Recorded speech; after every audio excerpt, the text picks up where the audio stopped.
We thought the DS was a good handheld unit, and the stylus controls and everything just meshed well with the type of game we wanted to make. The game is total stylus driven. The combat is turn-based. You select a character, you tell the character what kind of attack you want to do, and then depending on how many party members you have, you go to the next one, and you go to the next one, and then you tell them to attack, and they attack. Some characters have power moves, which you can get later on in the game, and then you'll have to actually help them attack.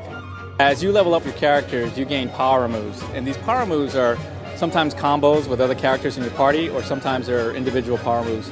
And these, you set the attack, but you also have to use your stylus to help your character attack. Some attacks will be, and I'll give an example as Blue Bomber is what we're calling it, where Tails picks up Sonic. And this one, a circle will enclose, and you'll tap the circle, and you'll drag along this pattern. As attacks get more powerful, the pattern gets more difficult.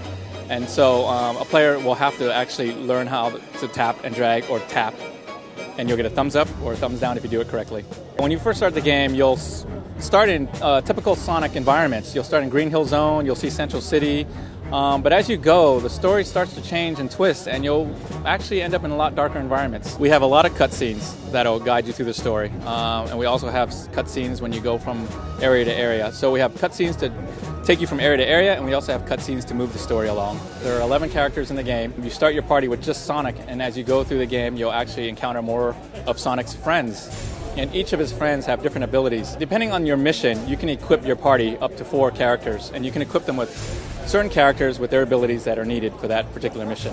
There are power moves where Sonic will use the other 3 characters in his party. I won't give too much away, but yes, there are team-up attacks. But the power moves are also individual attacks too. Well, random encounters add a little surprise to the game. We don't have a lot of random encounters, but we do have them.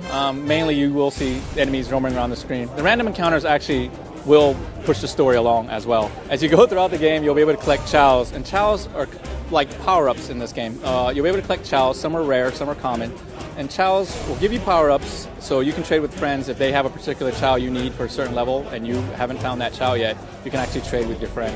What has it been like working with BioWare on this game?